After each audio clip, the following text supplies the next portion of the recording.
أعوذ بالله من الشيطان الرجيم. بسم الله الرحمن الرحيم. شهر رمضان الذي أنزل فيه القرآن هدى للناس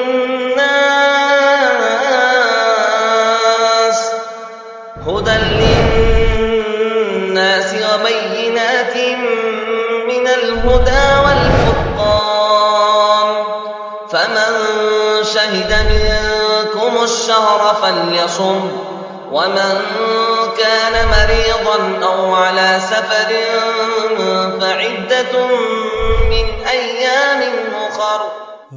کہ کسی ایسی جگہ سے گزرے ہو کہ زمین میں ایک پودا نہ ہو، زمین بالکل سوکھ گئی ہو.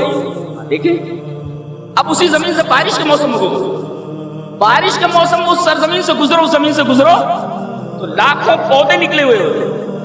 کہا ایسے ہی جیسے یہ زمین مر گئی تھی اور بارش کے پانی کی وجہ سے پودے نکل آئے، ایسے ہی جب سوکھ پھونکا جائے گا تو ایسے ہی تم زمین سے نکل پڑو گے. یہ مشاہداتی دلیل دی، مرنے کے بعد زندگی ہے. جیسے مری ہوئی زمین سے ہم پودے اگا دیتے ہیں، ایسے ہی مرنے کے بعد ہم تم کو زندہ کر دیں گے. بسم اللہ الرحمن الرحیم. قرآن حکیم کے 23ویں پارے کی تفسیر کا خلاصہ پیش کیا جا رہا ہے.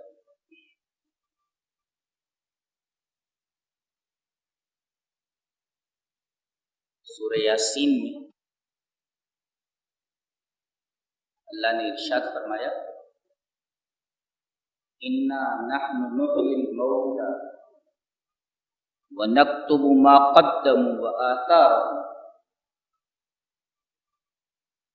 ہم مردوں کو زندہ کرتے ہیں اور آدمی نے جو اعمال آگے بھیجے ہیں ان کو بھی ہم نے لکھ لیا ہے، اور ان عملوں کے جو آثار دنیا میں ہیں ان آثار کو بھی ہم نے نوٹ کر رکھنے کے لیے. اس سے ایک نقطہ یہ ملا کہ آدمی جو اعمال کرتا ہے ان عملوں کے آثار ہوتے ہیں، اور یہ آثار ان عملوں کے بچے ہوتے ہیں جو ان اعمال سے پیدا ہوتے ہیں. آدمی نے اعمال آگے بھیج دیے اور عملوں کے آثار پیچھے چھوڑ دیے. اب اگر وہ آثار اچھے ہیں تو ان آثار کا ثواب بھی اسے ملتا رہے گا، اور اگر برے آثار چھوڑ کر کے گیا ہے، برے اعمال کر کے گیا ہے اور اس کے اثرات دنیا میں برے ہیں اور لوگ ان آثار کے اوپر چل رہے ہیں، تو مرنے کے بعد بھی اس کی مصیبتوں میں، اس کے عذاب میں اضافہ ہوتا رہے گا. پیغام یہ ہے کہ آدمی اچھے اعمال بھیجے، اس لیے کہ اچھے اعمال کے آثار ہوتے ہیں.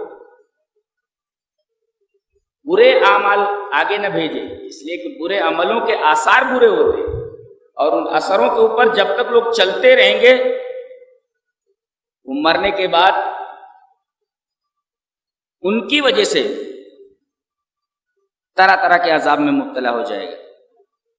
اس کے بعد اللہ تعالیٰ نے ایک بستی کا واقعہ بیان فرمایا ہے. فرمایا وَاضْرِبْ لَهُمْ مَثَلًا أَصْحَابَ الْقَرْيَةِ. آپ ان کے سامنے بستی والوں کا قصہ بیان کر دیجیے. بستی کا نام نہیں لیا گیا، بستی کون سی ہے. اس میں ایک پیغام ہے، ایک سبق ہے، ایک درس ہے، ایک لیسن ہے. کیا کہ آدمی کو حقیقت پر نظر رکھنی چاہیے، صورت پر نہیں. ہم لوگ بولتے نہیں آم کھاؤ، گٹھلی گننا بے فائدہ چیز ہے. تو قرآن حکیم نے بستی کا نام نہ بتا کر صرف یہ کہہ دیا کہ یہ واقعہ ایک بستی کا ہے. یہ پیغام دیا ہے کہ حقیقتوں پر نظر رکھو، صورتوں پر نظر نہ رکھو. عام طور پہ انسان ظاہر بھی ہے، سامنے کی چیز کو دیکھتا ہے. اللہ کہتا ہے نہیں، آم کھاؤ، گٹھلیاں مت گنو. اس لیے کہ عام اصل ہے، گٹھلی اصل نہیں، عام حقیقت اس کے اوپر نہیں جا رہا، اس وجہ سے بستی کا نام نہیں بتایا۔ کیا معاملہ ہوا؟ وہاں پہلے 2 نبی بھیجے گئے، اذ ارسلنا الیہم اثنین، 2 بھیجے گئے۔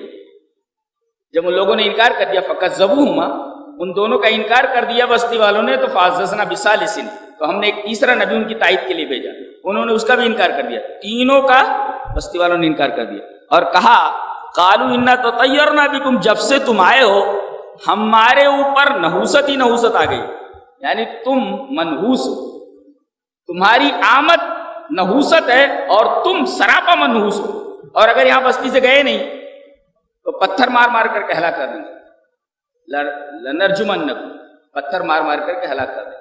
اور وہ لوگ ان تینوں کو مارنے ہی والے تھے کہ وہ ایک آدمی جو گاؤں کے بالکل کنارے رہتا تھا، دیکھو بستی میں سارے لوگ خراب نہیں ہوتے، اگر ایک آدمی بھی اس بستی میں ایسا ہو جو نبیوں کی بات کو ماننے والا ہو تو اللہ اس بستی پر عذاب نہیں بھیجتا، یہ ایمان کا فائدہ ہی ہے۔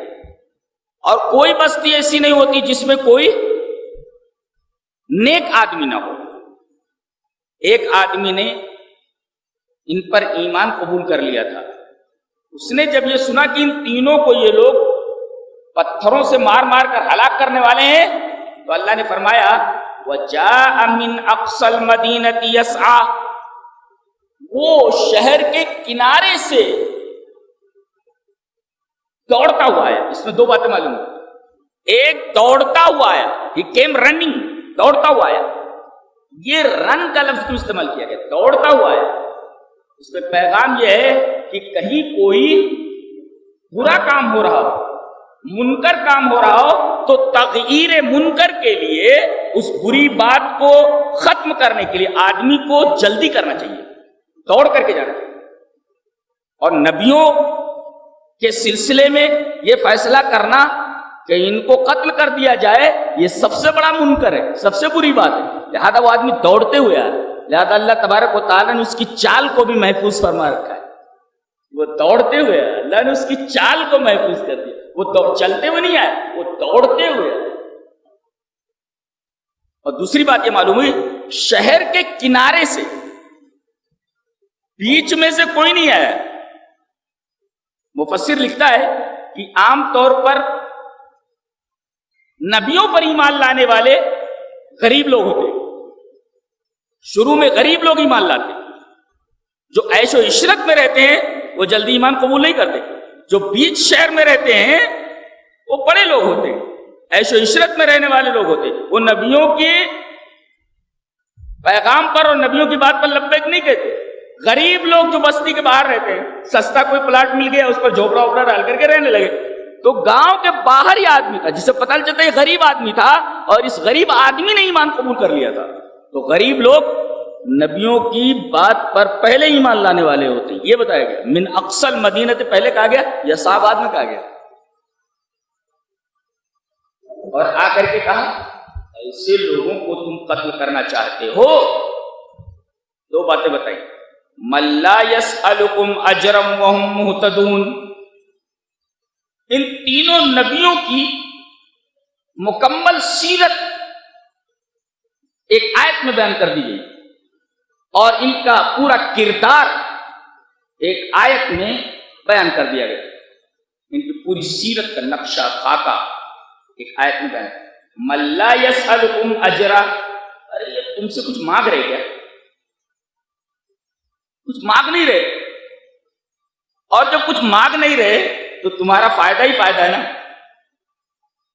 تمہارا فائدہ ہی، ارے اگر یہ کچھ مانگتے تب تمہارا نقصان ہوتا، یہ کچھ مانگ نہیں رہے تو تمہارا تو نفع ہی نفع ہے، فری میں یہ تمہارا کام کر رہے ہیں کہ تم لوگ ہدایت یاب ہو گئے، تو تمہارا تو نفع ہی نفع ہے۔ اور دوسرا وہم مہتدون، ان کی سیرت بیدار ہے، کیونکہ کتنے اچھے لوگ ہدایت یاب، من لا یسألکم اجرا وہم مہتدون، یہ دونوں صفتیں بیان کر کے ان کی پوری سیرت کا نقشہ کھینچ دیا گیا کہ اپنے اس کام پر تم سے پیسہ نہیں مانگ رہے، ایک اور دوسرے ان کی سیرت دیکھو کتنے اچھے لوگ ہیں، ان کا چال چلن کیسا ہے، ان کا انداز تکلم کیسا ہے، ان کا رہن سہن کیسا ہے۔ اور اس کے بعد تقریر شروع کر دی، یہ جس کو صاحب یاسین کہا گیا، جو ایمان لے آئے اور شہر کے کنارے سے دوڑتا ہوا ہے، تقریر کرنے لگا، پوری قوم جمع ہے۔ وَمَا لِيَ لَا أَعْبُدُ الَّذِي فَطَرَنِي وَإِلَيْهِ تُرْجَعُونَ۔ اس میں ایک دائی کو ایک پیغام ہے کہ دعوت اپنے مدعو کے سامنے کیسے پیش کرے۔ دیکھو کیا ہو گیا ہے مجھے کہ میں عبادت نہ کروں اس کی جس نے مجھے پیدا کیا ہے؟ وہ یہ نہیں بولا تمہیں کیا ہو گیا ہے کہ تم اس کی عبادت نہیں کرتے جس نے تم کو پیدا کیا ہے۔ صاحب یاسین کو کیا کہنا چاہیے تھا کہ کیا ہو گیا ہے کہ تم اس کی عبادت نہیں کرتے جس نے تم کو پیدا کیا ہے، بلکہ یہ کہہ رہا ہے مجھے کیا ہو گیا ہے کہ میں عبادت نہ کروں اس کی جس نے مجھے پیدا کیا ہے۔ اس میں دائی کے لیے ایک سبق ہے، دعوت کا ایک اہم نقطہ ہے کہ جس کو وہ اپنی طرف بلا رہا ہے اس کے اندر اگر کوئی غلطی ہے تو اس غلطی کو ٹارگٹ نہ کرے۔ اگر اس نے غلطی کو ٹارگٹ کیا تو تمہارا مخالف ہو جائے گا، تمہاری بات سننے پر آمادہ نہیں ہوگا۔ آج کہتے ارے یہ بد عقیدہ ہے، ارے یہ تو فلاں مسلک کا ہے، اس کی بات نہیں سننی چاہیے، غلط ہے یہ۔ اس کے اندر جو غلطی پائی جا رہی ہے اس کو ٹارگٹ مت کیجیے، نہیں تو وہ تمہارا مخالف ہو جائے گا، تمہاری بات سننے پر آمادہ ہی نہیں ہوگا۔ دیکھو دعوت کا کتنا شاندار انداز ہے۔ وَمَا لِيَ لَا أَعْبُدُ الَّذِي فَطَرَنِي، مجھے کیا ہو گیا ہے کہ اس کی پرستش نہ کروں جس نے مجھے پیدا کیا ہے۔ اچھا، اور پھر کلام تکلم سے خطاب کی طرف پھر گیا ہے، وَإِلَيْهِ تُرْجَعُونَ، یہ کہا اسی کی طرف تم لوٹائے جاؤ گے، یہ نہیں کہا اس کی طرف میں لوٹائے جاؤں گا، تم لوٹائے جاؤ گے۔ اس پہ اس بات کی طرف اشارہ ہے کہ اللہ کی عبادت، پیدا کرنے والی کی عبادت نہیں کر رہے ہو، اسی کی طرف جانا ہے۔ پوچھے گا کہ پیدا میں نے کیا تھا، پرستش کس کی کر کے آ رہے ہو؟ کتنا پیارا انداز ہے دعوت کا۔ تمہیں تو لوٹ کر کے جانا ہی ہے، پھر پیدا کرنے والا تم سے پوچھے گا پیدا میں نے کیا تھا، عبادت کس کی کر کے آ رہے ہو؟ یہ دعوت کا انداز۔ پھر وہ بولتا ہے أَأَتَّخِذُ مِن دُونِهِ آلِهَةً إِن يُرِدْنِ الرَّحْمَنُ بِضُرٍّ لَّا تُغْنِ عَنِّي شَفَاعَتُهُمْ شَيْئًا وَلَا يُنقِذُونَ، کیا میں اللہ کو چھوڑ کر کے معبود بنا لوں؟ دیکھو یہ بھی نہیں کہہ رہا ہے، اب بھی نہیں کہہ رہا ہے کہ تم اللہ کو چھوڑ کر کے دوسروں کو معبود بنا رہے ہو، کہتا ہے کیا میں اللہ کو چھوڑ کر معبود بنا لوں؟ دیکھو اس کی نسبت اپنی طرف کر رہا ہے۔ یہ بھی دعوت کا بہت پیارا انداز ہے۔ بہرحال قوم کو یہ بات بہت بری لگی، توحید پر اس کا یہ لیکچر اور توحید پر اس کی یہ تقریر ان کو بہت بری لگی۔ انہوں نے کہا مارو اس کو۔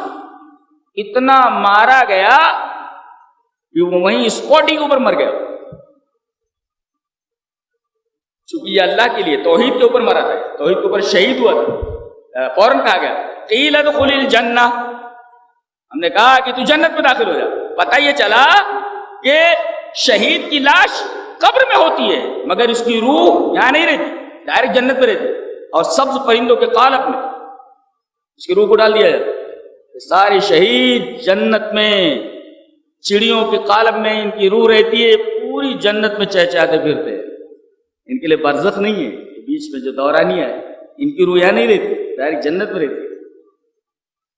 ایک خاص ٹریٹمنٹ ان کے ساتھ ہوتا ہے کہ ان کی روح کو جنت میں ڈال دیا جائے۔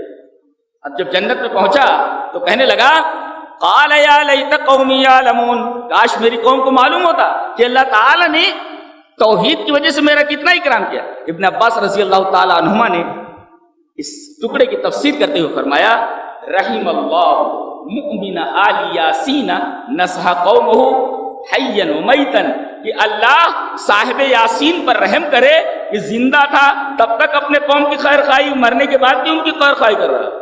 اس میں ایک سبق ملا کہ چاہے مسلم ہو یا غیر مسلم ہو، اگر کوئی غیر مسلم بھی ہو تو ہم اس کی خیر خواہی زندگی میں تو کریں ہی، مرنے کے بعد بھی اس کی خیر خواہی کرتے رہے کہ کاش وہ ایمان لے آتا، اور وہ اعزاز اور اکرام اس کے ساتھ ہوتا جو اللہ نے میرے ساتھ کیا ہے، جو اعزاز و اکرام میرا کیا ہے۔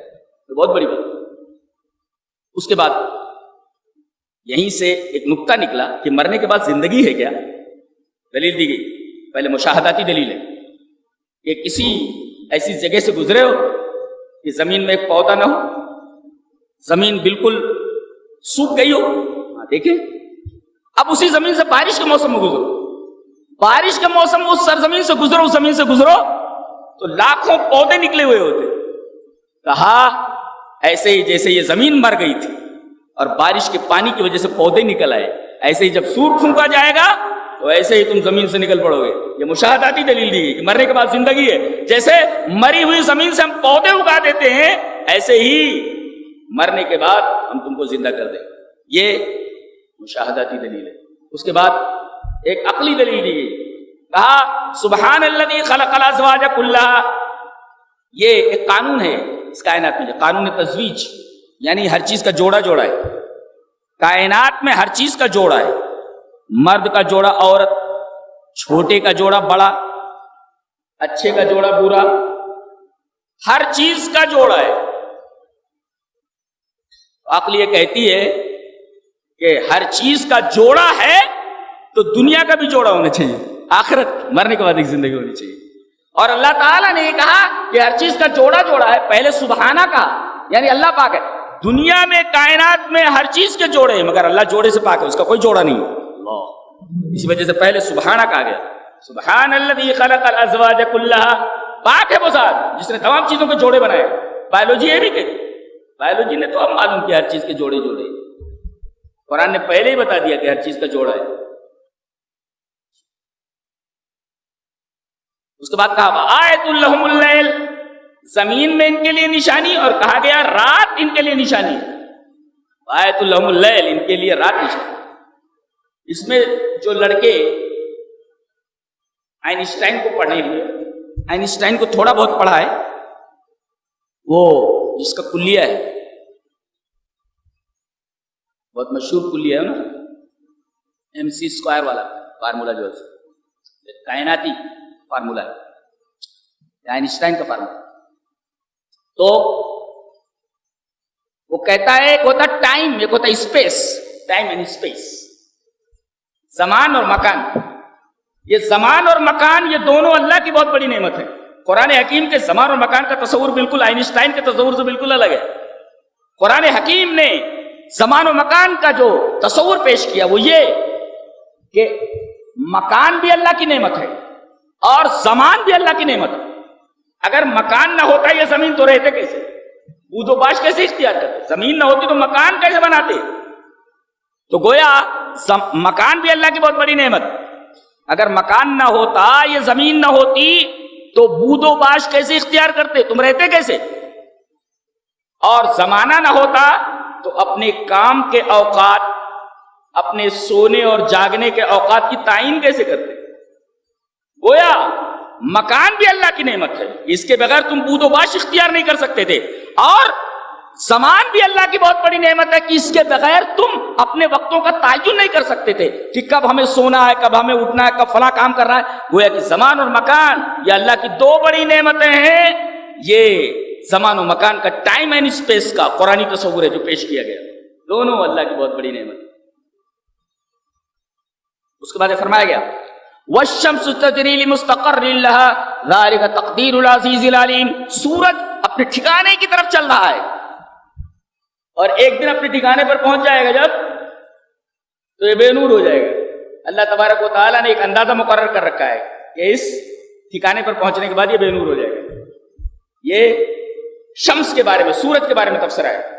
اس کے بعد کہا گیا للشمس ينبغي لها ان تدرك القمر ولا الليل سابق النهار كل في فلك يسبحون. سورج کو یہ اجازت نہیں کہ وہ چاند کو پکڑ سکے, اور چاند کو یہ اجازت نہیں, اس کے لیے مناسب نہیں کہ سورج کو پکڑ سکے. سائنس کے اسٹوڈنٹ بیٹھے ہوئے, جغرافیہ کے طالب علم بیٹھے ہوئے, ان کو معلوم ہے کہ اگر پہلے یہ جان لیں کہ چاند کی منزلیں 28 منزلیں, ہر دن ایک منزل میں رہتا ہے, اور 1-2 دن غائب رہ کر کے پھر نمودار ہوتا ہے. 1-2 دن غائب رہتا ہے وہ, اماوسیا کی رات جس کو بولتے ہیں نا, غائب رہتا ہے وہ. اور اس کے بعد پھر یہ نکلتا ہے. گویا کہ اس کی 28 منزل ہے. 28 منزل جب پوری ہو جاتی ہے تو 1 ماہ پورا ہو جاتا ہے. 1 ماہ میں اپنا روٹیشن پورا کر لیتا ہے. اس کی 28 منزل ہے. اور سورج اس کی 360 یا 365 منزل ہے. سال بھر میں اپنا روٹیشن پورا کرتا ہے. جی 360 یا 365 منزل ہے. اب بولو اگر چاند سورج کو پکڑ لے تو جغرافیہ کا طالب علم اچھی طرح جانتا ہے کہ اگر چاند سورج کو پکڑ لے, سورج چاند کو پکڑ لے, تو ایک ہی ماہ میں گرمی اور سردی دونوں جمع ہو جائیں, پھر آپ کا پھل کیسے پکے گا, آپ کی کھیتی کیسے پکے گی؟ اللہ للشمس ينبغي لها ان تدرك القمر والليل سابق النهار كل في فلك يسبحون. چاند کے لیے مناسب نہیں کہ وہ سورج کو پکڑ سکے اور سورج کے لیے مناسب نہیں کہ چاند کو پکڑ سکے, اس لیے کہ گرمی اور سردی دونوں ایک ماہ میں جمع ہو جائیں گی, پھر آپ کا پھل کیسے پکے گا؟ یہ فلسفہ سے بتائے گا. اور ایک نکتہ جو یہاں سے آج لے کر جائیں گے آپ, چاند میں اور انسان کی حالت میں بڑی گہری مطابقت ہے. انسان کی حالت میں اور چاند کی حالت میں بہت گہری مطابقت ہے. اور کہا گیا کہ اے مومن, اے میرے دوست, کبھی غم مت کرنا, کبھی بھی غم مت کرنا. کیوں؟ چاند جیسا خوبصورت جسم بھی وہ بھی بدلتا رہتا ہے. پہلے مفسر کا تفسیر دیکھو کتنا اچھا کہتا ہے, من تدبر القمر وجد انه مطابق للانسان فيبدو ضعيفا ثم يزداد في القوة حتى اذا تكامل في القوة اخذ في النقص. بہت بہترین تفسیر ہے. کہتا ہے کہ چاند کی حالت میں اور انسان کی حالت میں کافی مطابقت ہے. چاند کو دیکھو, شروع میں کمزور ظاہر ہوتا ہے, بالکل پتلا پتلا سا, ایسے بچہ ہوتا ہے, انسان کا بچہ ایسے پتلا پتلا سا ظاہر ہوتا ہے. پھر دھیرے دھیرے طاقت میں بڑھتا رہتا ہے, یہاں تک کہ 14ویں رات کا چاند بدر کامل ہو جاتا ہے. یہ جوانی ہے انسان کی, بدر کامل. اور جیسے بدر کامل ہوا, جوان ہوا, جوانی کے بعد اب اخذ فی النقص, چاند گھٹتا رہتا ہے, گھٹنا ہے. ایسے ہی جوان ہونے کے بعد آدمی بڑھاپے کی طرف چلتا رہتا ہے, گھٹتا رہتا ہے. بالکل انسانی زندگی چاند کی حالت کے بالکل مطابق اور مناسب ہے. لہذا اگر آدمی کسی غم میں مبتلا ہو تو چاند سے سبق لینا چاہیے کہ دیکھو جوان ہونے کے بعد پھر گھٹتے گھٹتے گھٹتے گھٹتے ایک دم ختم ہو جاتا ہے, لیکن پھر دوبارہ نکلتا ہے. ایسے ہی پریشانیاں آتی ہیں لیکن پریشانیاں ختم ہو جاتی ہیں, پھر نئے سرے سے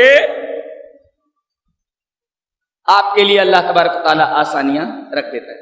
لہذا اگر پریشانی آئے تو چاند کے اوپر غور کرو, اتنا خوبصورت ہے, کیسے باریک ہو جاتا ہے, کل ارجون القدیم, کھجور کی سوکھی ٹیڑھی ٹہنی کی طرح ہو جاتا ہے. تو سبق لے لو اس, اور خوبصورت تفسیر ہے. اس کے بعد کہا گیا وَنُفِخَ فِي الصُّورِ فَإِذَا هُم مِّنَ الْأَجْدَاثِ إِلَىٰ رَبِّهِمْ يَنسِلُونَ. سور جب پھونکا جائے گا تو لوگ اپنی قبروں سے نکل پڑیں گے. ایک نکتہ بتاتا ہوں, یہ سور جو پھونکا جائے گا تو قبروں سے نکل پڑیں گے. یہی سور ہے, جب پھونکا جائے گا تو لوگ مر جائیں گے. سور ایک ہی ہے مگر زندگی بھی دے رہا ہے اور موت بھی دے رہا ہے. اس کا مطلب مؤثر بذات سور میں صرف اللہ تبارک و تعالیٰ. نہیں سمجھے؟ ارے یہی سور پھونکا جا رہا ہے تو لوگ مر جا رہے ہیں. سور پھونکا جائے گا لوگ مر جائیں گے نا, اور یہی سور پھونکا جائے گا تو لوگ زندہ ہو جائیں گے. سور ایک ہے, آواز ایک ہے, لیکن اس کے باوجود زندہ ہو رہے ہیں اسی سور سے مر رہے ہیں. اس کا مطلب سور میں مؤثر بذات. اثر کس نے ڈالا ہے؟ اثر کس کا ہے؟ اثر اللہ تبارک و تعالیٰ کا. اثر ایک ہے اور نتائج دو ہے. سور ایک, آواز ایک, مگر نتیجہ دو, مر جا رہا زندہ ہو جا رہا. اثر کس نے ڈالا؟ ایسا ہوا جیسے آگ ہو, پانی کا بھی کام کرتے ہو, آگ کا بھی کام کرتے ہو, اللہ جیسا چاہے کر دے. سور ایک ہے, کام دو. وَنُفِخَ فِي الصُّورِ فَإِذَا هُم مِّنَ الْأَجْدَاثِ إِلَىٰ رَبِّهِمْ يَنسِلُونَ. اس کے بعد ایک بہت پیارا تفسیر ہے, قیامت کے دن لوگوں کو کھڑا کر دیا جائے گا, زبان چلنے لگے گی, نہیں ہم نے نہیں کیا ہے. یہ کیا ہے؟ نہیں کیا ہے. بولے زبان پر مور لگا دو اس کو. اليوم نختم على افواههم وتكلمنا ايديهم وتشهد ارجلهم بما كانوا يكسبون. آج ان کے منہ کے اوپر مہر لگا دی جائے گی اور ان کے ہاتھ ہم سے بات کریں گے اور ان کے پیر شہادت دیں گے, گواہی دیں گے. ایک مفسر بڑا پیارا تفسیرہ کرتا ہے, خلوتک فی خلوتک لا یغرک صمت اعضائک فإن لها یوما تتکلم فیہ. ڈرا دیا اس تفسیر نے. کیا بولتا ہے؟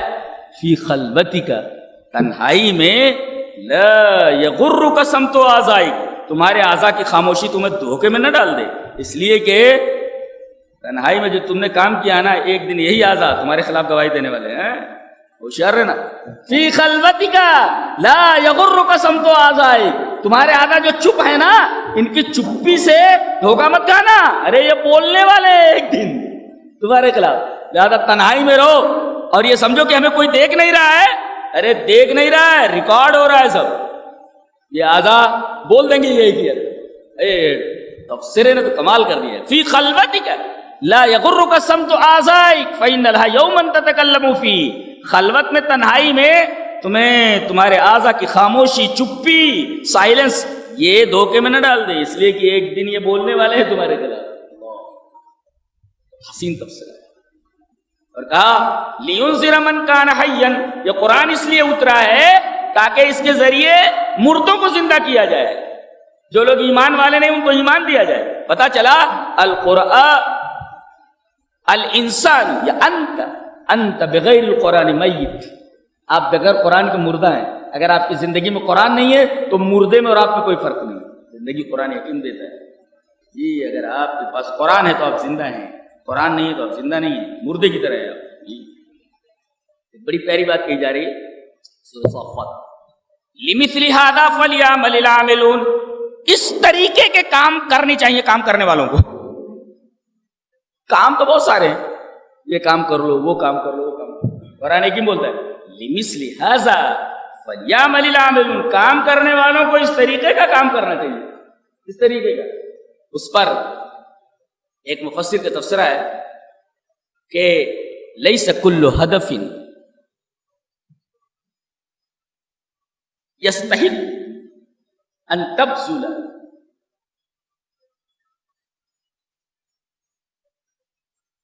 ہر ہدف ایسا نہیں ہے کہ آپ اس کے پیچھے اپنی انرجی ضائع کریں. اختر اہدافک بعنایت, چوز یور ٹارگیٹس کیئرفلی, اپنے ٹارگیٹ کو بہت احتیاط کے ساتھ چوز کرو. ٹارگیٹ آپ کا کیا ہے؟ ہر ٹارگیٹ کے اوپر انرجی ضائع نہیں کی جاتی. لیس کل ہدف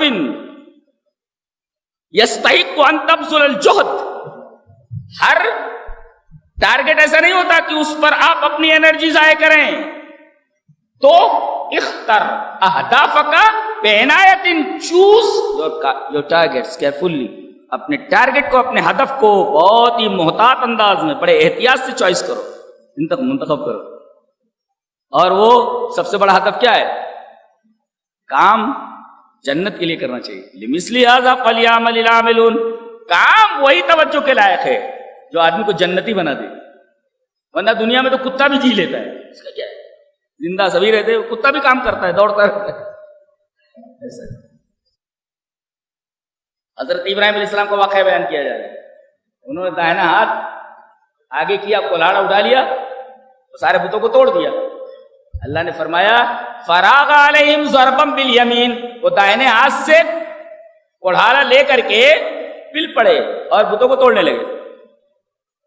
اس پر ایک مفسر بڑا بہت ہی حسین تفسیر کرتا ہے, بولتا ہے لیست الیمین للعقل فقط وانما ایضا لتحطیم الخرافات البالیہ. بولتا ہے یہ دائنا کام صرف کھانے کے لیے نہیں, کھینچنے کے لیے نہیں کرنا. لیست الیمین للعقل فقط, یہ دائنا صرف کھانے کے لیے نہیں ہے, یہ پرانی بوسیدہ رسموں کو اور خرافات کو, شرک اور بدعت کو مٹانے کے لیے بھی ہوتا ہے. جیسے حضرت ابراہیم نے دائنا ہاتھ استعمال کیا نا بتوں کو توڑنے کے لیے, تو خرافات کو مٹانے کے لیے بھی ہونا چاہیے. کھانے کے لیے دائنا ہاتھ نہیں ہے کہ آپ کھاتے رہو. لیست الیمین للاکل فقط اللہ. سین تفسیر ہے. حضرت ابراہیم علیہ السلام کا واقعہ چل رہا ہے. حکم ہوا کہ اپنے بیٹے کو ہماری راہ میں قربان کر دو. لے گئے اور پہلے تو ان کو پکڑا, چھپایا, اور پیشانی پکڑی, پھر ذبح کرنے کا ارادہ کیا. ایک مفسر بڑا پیارا تفسیر کرتا ہے, کہتا ہے عجبا لابراہیم, ابراہیم علیہ السلام پر تعجب ہوتا ہے. عجبا لکمال ابراہیم, ابراہیم علیہ السلام کے کمال کے اوپر تعجب ہوتا ہے کہ الجبین یقبلہ عاطفۃ یذبحہ استسلاما, کہ جس پیشانی کو پیار سے بوسہ دیتے تھے آج اسی پیشانی کے بل پٹک دیا انہوں نے. اور یہ سب اس لیے کہ ان کے رب کا مطالبہ ہے کہ اپنی جان سے زیادہ عزیز چیز کو قربان کر دو ہماری راہ. تو جس پیشانی کو بوسہ دیتے تھے اللہ تبارک تعالیٰ کے حکم سے اس پیشانی کو زمین پر پٹک دیا. ایک مفسر نے اور بڑا پیارا تفسیر کیا, التل لذاتہ مولم للاب فکیف بامساک الجبین فضلا عن الذبح. کہتے ہیں کہ زمین پر پٹکنا یہی باپ کے لیے درد مند ہے, دردناک بات ہے کہ اپنے بیٹے کو زمین پر پٹک دے رہا ہے. تل مانے پٹک دینا, زمین پر پٹک دینا یہی باپ کے لیے دردناک ہے. چہ جائے کہ جس پیشانی کو چومتا تھا اس پیشانی کو پکڑ لے اور زمین پر گرا کر کے اسے ذبح کرنے کا ارادہ کرے. ایسے کوئی اللہ کا خلیل نہیں بنتا. کیسا باپ ہے نہیں, پوری دنیا, ہوائیں, آسمان, زمین سب دیکھ کر حیران رہے ہوں گے کہ یہ بوڑھا کیا کر رہا ہے. اپنے بیٹے کو, دنیا میں آج تک کسی نے اپنے بیٹے کو اس طرح گرا کر ذبح نہیں کرنے کا ارادہ کیا ہوگا. کیسا باپ ہے. نبی ویسے بھی بہت شفیق ہوتا ہے, اور اسے کہہ دیا جائے کہ اپنے بچے کو, ارے چیونٹی کو نہیں مار سکتا, کہا جائے اپنے بچے کو قربان کر دے, بہت بڑی بات ہے. اسی وجہ سے اللہ نے فرمایا اتخذ اللہ ابراہیم خلیلا, تمام مسلمانوں کا باپ بنا دیا, ہمارے نبی کا باپ بنا دیا گیا, اور کہا گیا کہ میرے خلیل کی اتباع کرو, آپ میرے خلیل کے نقش قدم پر چلو. ہمارے نبی کو حکم ہے. یہ مرتبہ ہے, یہ رتبہ بلند ملا جس کو مل گیا, ہر مدعی کے واسطے دار و رسن کہاں. یہ تو جن کو اللہ پسند کرے, چوز کر لے, ان کو یہ مرتبہ عطا کرتا ہے, سب کو یہ مرتبہ نہیں ملتا. حضرت یونس علیہ السلام کا واقعہ بیان کیا جا رہا ہے. اس میں دو باتیں, یہ کشتی میں بیٹھ کے جا کر کے, اب کشتی ڈاماڈول ہونے لگی, اب ڈوبے کے تب ڈوبے. بولے اس میں کوئی غلام ہے جو اپنے آقا سے بھاگا ہوا ہے, قرآن ڈالا جائے, کس کو پانی کے اندر پھینکا جائے, نہیں تو کشتی ڈوب جائے گی, کافی لوڈڈ ہو گئی.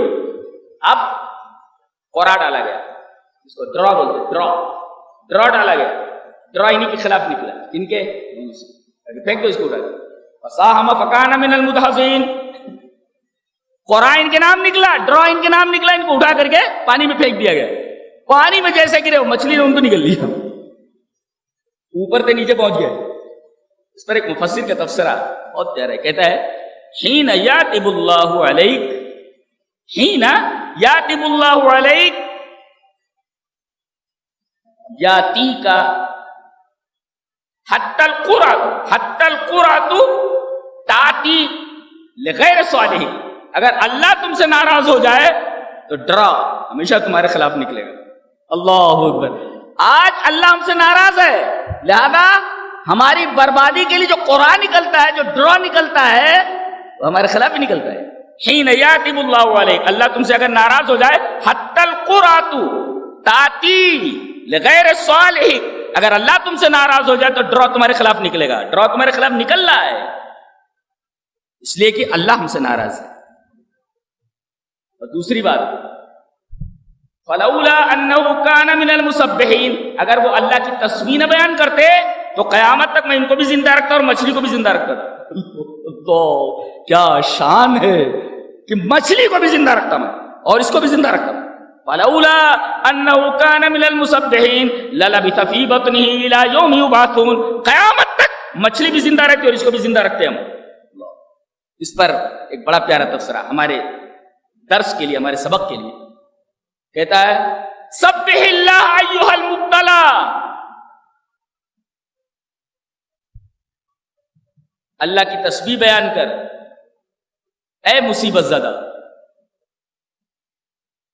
سبح اللہ ایھا المبتلا یاتیک الفرج وان عظم البلا. کتنا خوبصورت تفسیر ہے. کیا بولتا ہے؟ سبح اللہ ایھا المبتلا یاتیک الفرج وان عظم البلا.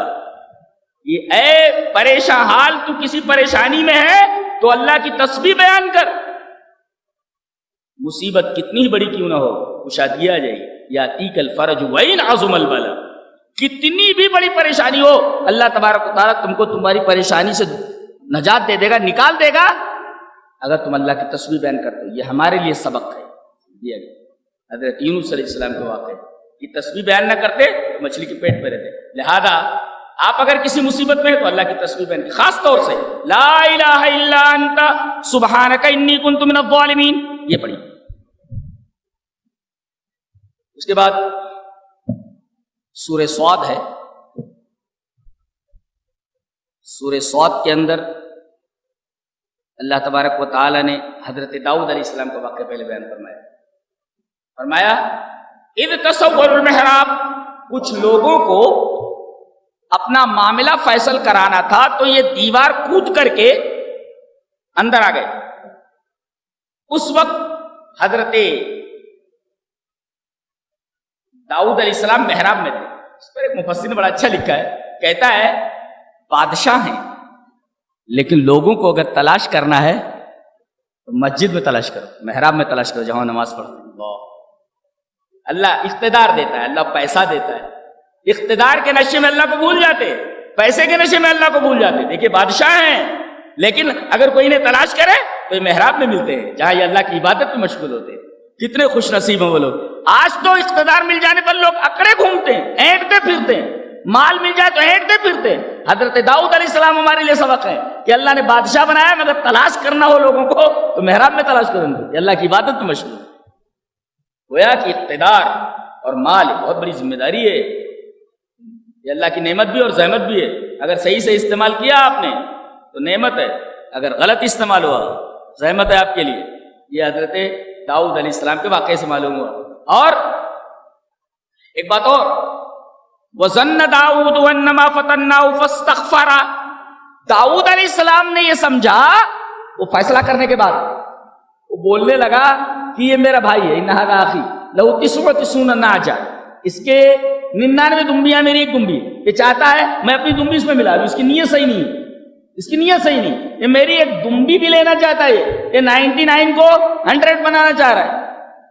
اس کی نیت صحیح نہیں. حضرت داؤد علیہ السلام نے کچھ فیصلہ کر دیا.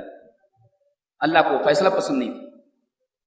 انہیں احساس ہوا کہ فیصلہ غلط ہو گیا. دونوں کی بات سننی چاہیے. اللہ نے فرمایا وَظَنَّ دَاؤُدُ أَنَّمَا فَتَنَّاهُ فَاسْتَغْفَرَ. حضرت داؤد نے گمان کیا کہ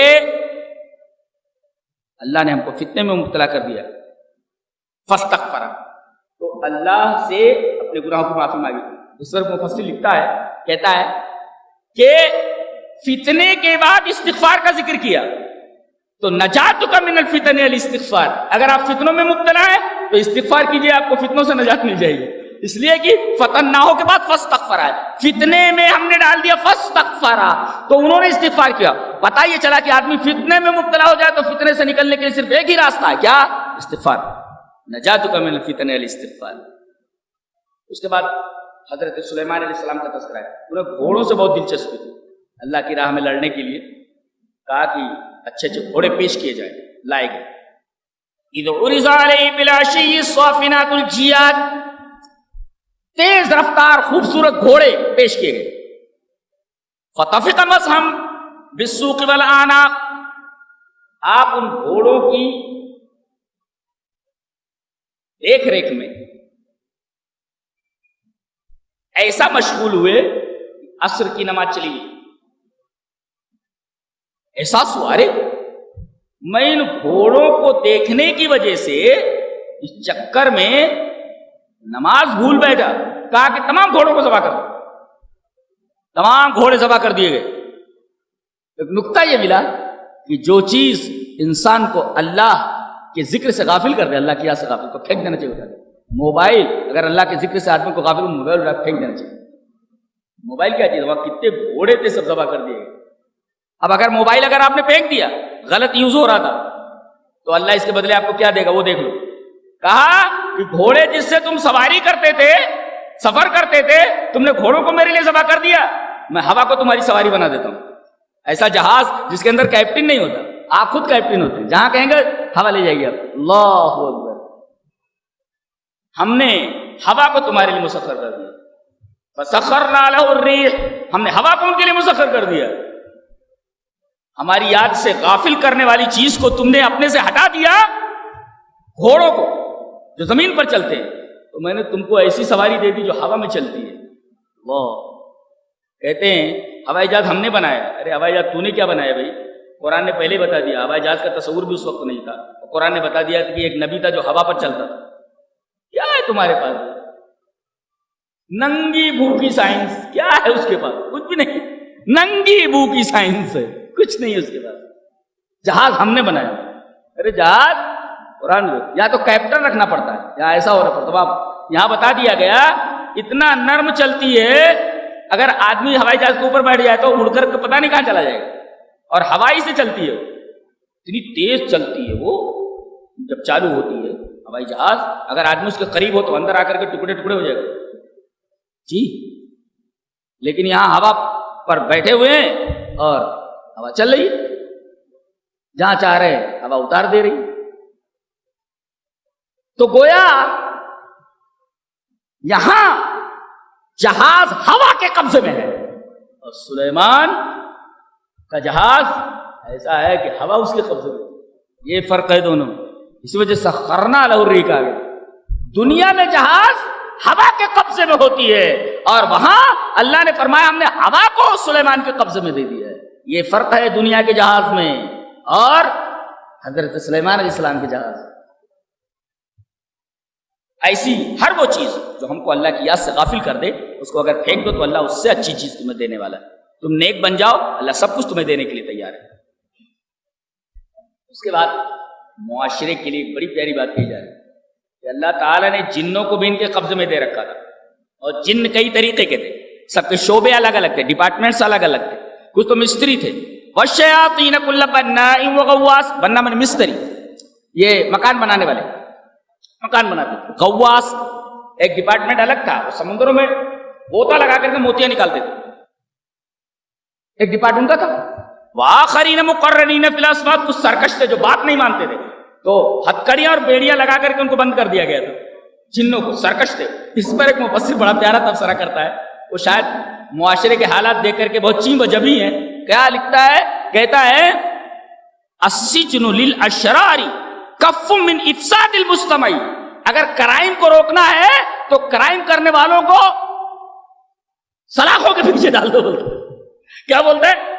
اگر معاشرے کو کرائم سے سیو کرنا ہے, پاک کرنا ہے, تو جتنے بھی کرائم کرنے والے سب کو اٹھا کر کے جیل خانے میں ڈال دو, سلاخوں کے پیچھے ڈال دو. بڑا اچھا طریقہ بتایا گیا. سرکش لوگوں کو, معاشرے کے اندر فساد پھیلانے والوں کو جب تک جیل کے اندر نہیں بھیجا جائے گا, یا اس طریقے سے ان کو سلاخوں کے پیچھے نہیں بھیجا جائے گا, معاشرہ ان کے فساد سے پاک نہیں ہوگا. السجن للاشرار کف من افساد المجتمع. بہت پیارا تفسیر ہے. اس کے بعد بہت غور سے سنیے, دو آدمیوں کا تذکرہ کیا جا رہا ہے. اب پورا قرآن پڑھ جائیے, بسم اللہ کی بے سے لے کر کے والناس کے سین تک. دو نبی ایسے ہیں خالی جن کی صفت اللہ نے اواب ذکر کی ہے. اواب, اواب, بس دو ہی نبی ہیں. ایک حضرت سلیمان ہے اور ایک حضرت ایوب ہے. کیوں؟ انہی دونوں کے لیے اواب. اواب کا مطلب پہلے سمجھ لو. اواب کہتے ہیں کثیر العودۃ الی اللہ, اللہ کی طرف بار بار پلٹنے والے. اب بھی نہیں سمجھے آپ؟ ایک قدم رکھ رہا, قدم رکھنے سے پہلے سوچ لوں کہ میرے اس قدم رکھنے کے بارے میں اللہ اور اس کے رسول کا کیا حکم ہے. پھر دوسرا قدم رکھوں تو یہ دیکھوں کہ یہ قدم صحیح ہے نہیں ہے. اللہ کثیر العودۃ الی اللہ. یا کبھی بھی کوئی خطا ہو جائے اللہ کی طرف لوٹے, کوئی خطا ہو جائے اللہ کی طرف لوٹے, کوئی معاملہ اللہ کی طرف لوٹے. زندگی کا معاملہ, وہ معاملہ عقائد کا ہو، وہ معاملہ عبادات کا ہو، وہ معاملہ اعتقادیات کا ہو، وہ معاملہ سیاست کا ہو، وہ معاملہ معاشرت کا ہو، وہ معاملہ معیشت کا ہو، غرض ہے کہ وہ معاملہ اخلاقیات سے ہو، وہ معاملہ کیریکٹر سے متعلق ہو۔ زندگی کے تمام شعبوں میں آدمی یہ دیکھے کہ اس معاملے میں اللہ اور اس کے رسول کیا کہتے ہیں۔ کوئی بھی بات ہو اللہ اور اس کے رسول کی طرف پلٹے، اس کو کہتے ہیں اواب۔ یہ دو انسانوں کی صفت آئی ہے، حضرت ایوب کی، حضرت سلیمان کی۔ تیسرے کسی آدمی کی صفت قرآن میں اواب نہیں آئی۔ کیوں؟ ایک مفسر تبصرہ کرتا ہے، قیلت لسلیمان لما شکر ولیایوب لما صبر۔ حضرت سلیمان علیہ السلام کے بارے میں اواب کہا گیا اس لیے کہ وہ بادشاہ شکر کرتے تھے، اور حضرت ایوب کے بارے میں اس لیے آیا کہ ان کو بیماری لگ گئی تھی، سب سے بری بیماری، بہت خطرناک قسم کا مرض، تو انہوں نے اس بیماری کے اوپر صبر کیا۔ تو یہاں بادشاہت کی انتہا ہے اور یہاں پریشانی کی انتہا ہے۔ تو بادشاہت مل گئی تو اس پر شکر کیا تو اللہ نے اواب کہا۔ ایک ہے مال والا اور ایک ہے تکلیف والا، ایک ہے بادشاہ ایک ہے غریب۔ تو بادشاہ نے بادشاہت ملنے پر شکر کیا، اب اللہ نے اسے اواب کہا، اور ایک کو بیماری دے گئی اس پر صبر کیا تو اللہ تعالیٰ نے اسے اواب کہا۔ تو قیلت لسلیمان لما شکر ولیایوب لما صبر۔ حضرت سلیمان علیہ السلام کو اواب کہا کہ انہوں نے شکر کیا بادشاہت ملنے پر، اور حضرت ایوب کو اواب کہا اس لیے کہ انہوں نے بیماری کے اوپر صبر کیا۔ لہذا پریشانی آئے تو صبر کرو اور آسانی آئے تو سلیمان کی طرح شکر کرو۔ گویا کہ آدمی کو صبر اور شکر کے درمیان ہی رہنا چاہیے، یا تو آسانی آئے گی یا پریشانی آئے گی، دو ہی چیزیں آنی ہیں۔ اگر پریشانی آئے تو ایوب کی طرح صبر کرو، اور اگر آسانی آئے تو سلیمان علیہ السلام کی طرح شکر کرو۔ شکر اور صبر کے درمیان آدمی رہے، مومن صبر اور شکر کے درمیان رہتا ہے، اور دونوں چیزوں میں اس کا فائدہ ہے، پریشانی میں بھی اور آسانی میں۔ اگر پریشانی میں صبر کیا تو فائدہ ہے، اور آسانی میں شکر کیا تو فائدہ ہے، اس لیے کہ نعمت بڑھتی رہتی ہے اور صبر کرنے والے کے درجات میں اضافہ ہوتا رہتا ہے۔ مومن کے لیے دونوں چیزیں بہت اچھی ہیں، بہت اعلیٰ درجے۔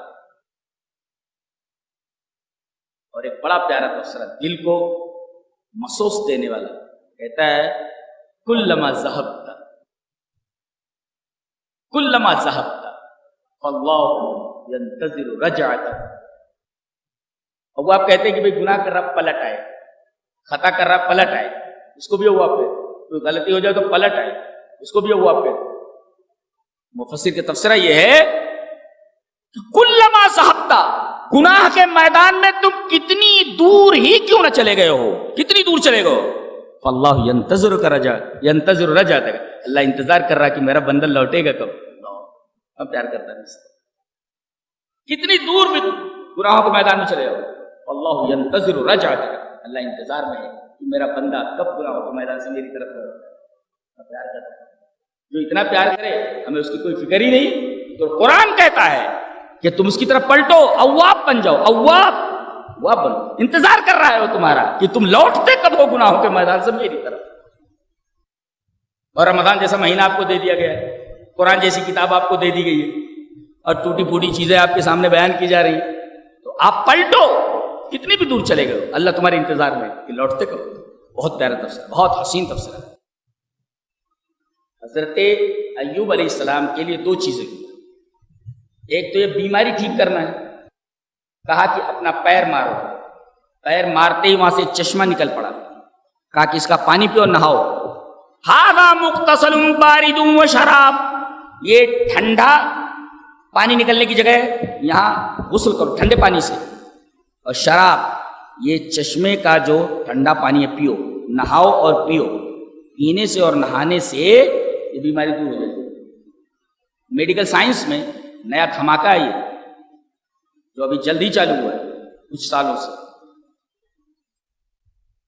عرب کا ایک شخص کسی بیماری میں مبتلا ہو گیا، بہت بڑا آدمی، یوروپ کے تمام ڈاکٹر اس بیماری کا پتہ ہی نہیں لگا پا رہے تھے، دوائی دیتے تھے ٹھیک نہیں ہوتا تھا۔ آخر میں جا کر کے ایک ڈاکٹر نے یہ بتایا کہ تو دنیا میں جا، جگہ جگہ ٹھہر اور ہر جگہ کا پانی پی، اس کو کہتے ہیں علاج بالماء، پانی سے علاج۔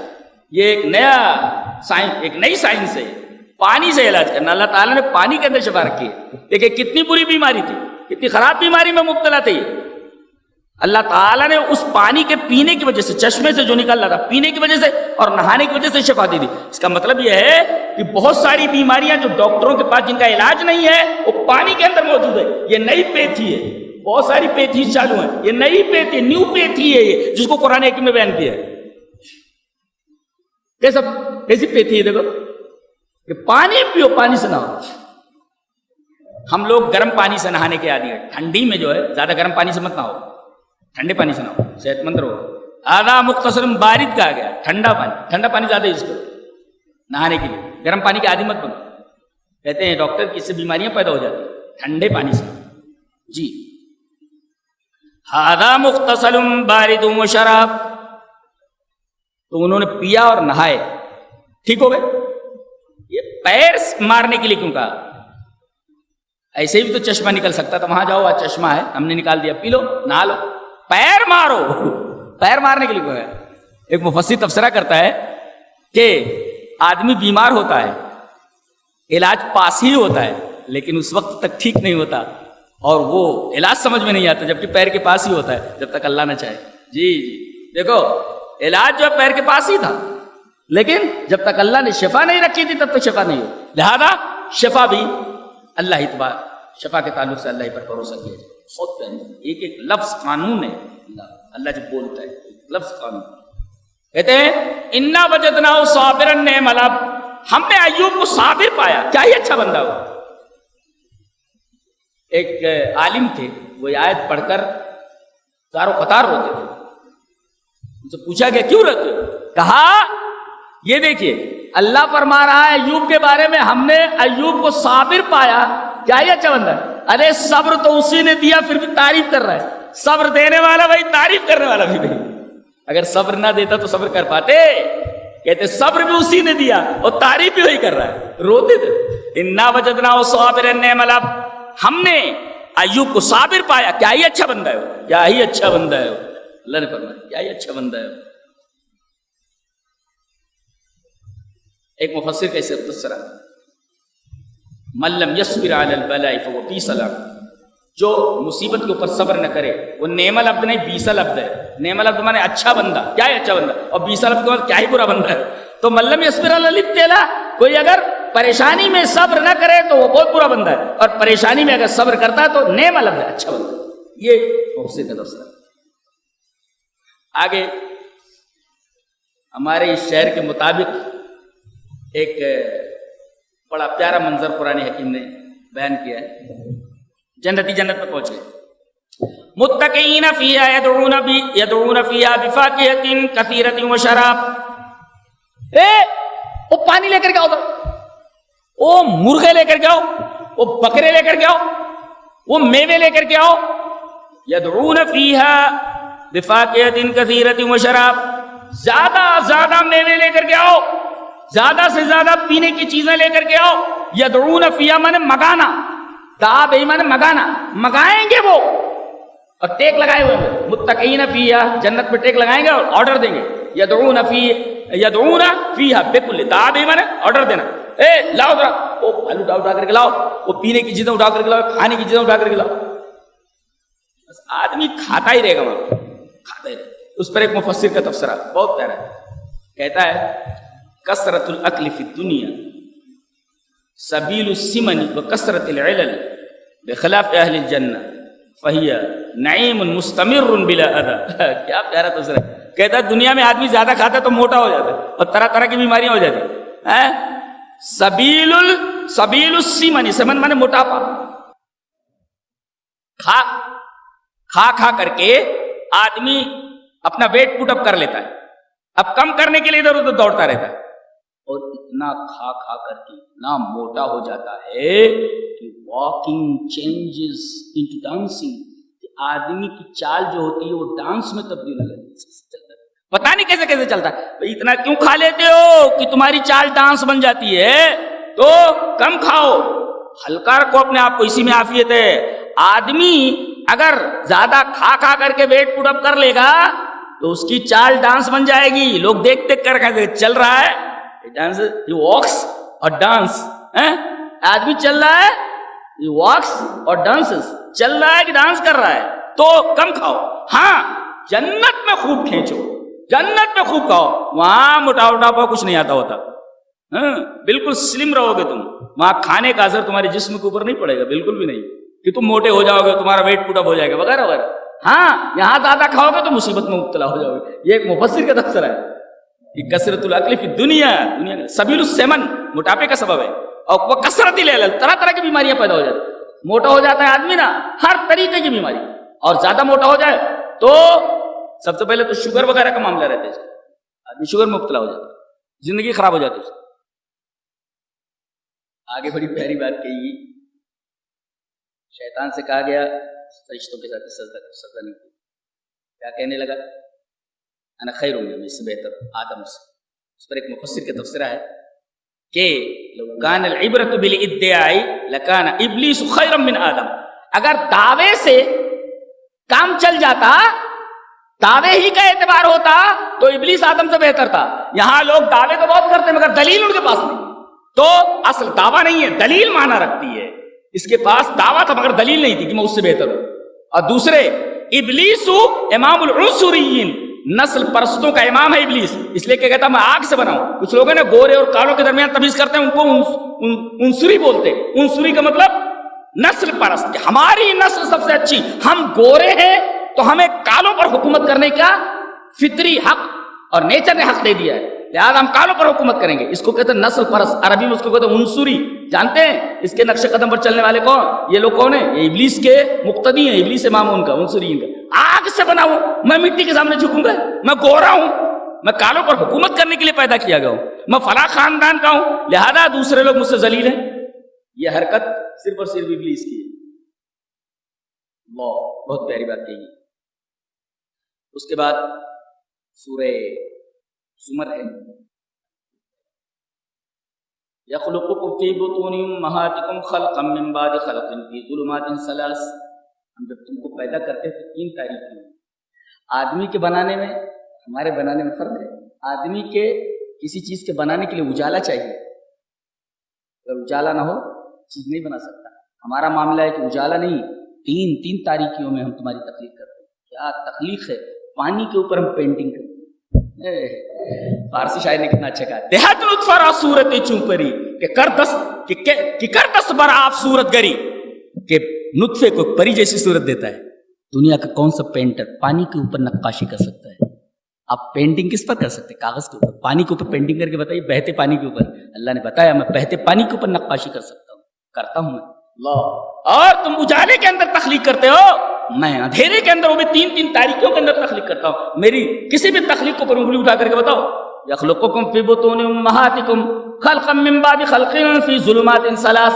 3 تاریکیوں کے اندر ہم تمہاری تخلیق کرتے ہیں. ایک مفسر بڑا پیارا تفسیرہ کرتا ہے, تفسیرہ سن لو تو اللہ سے محبت ہو جائے, اللہ سے پیار ہو جائے. کیا کہتا ہے کہ اس نے تم کو ہماری ماں کے پیٹ میں 3 تاریکیوں میں ہماری تخلیق کی, اور وہاں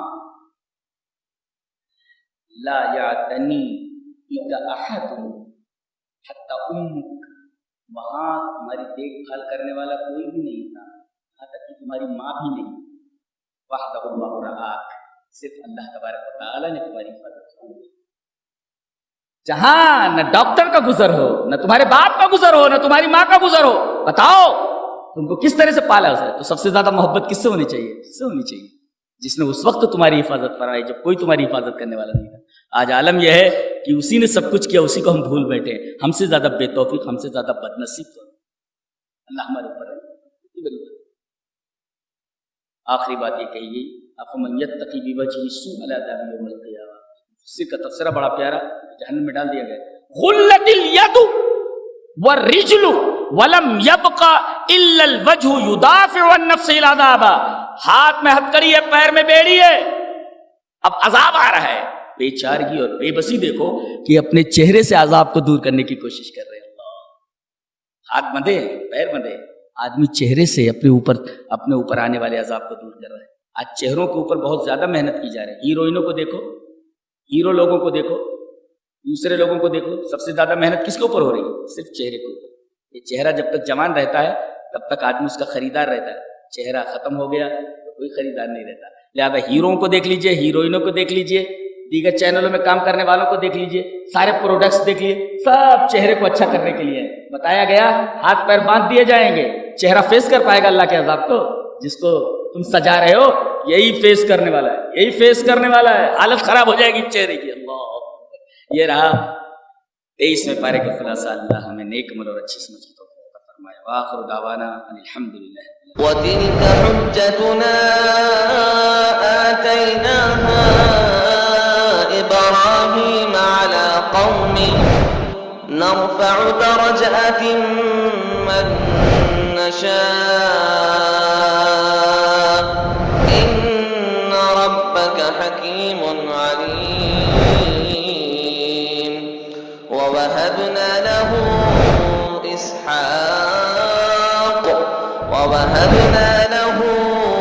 إسحاق ويعقوب كلا هدينا ونوحا هدينا من قبل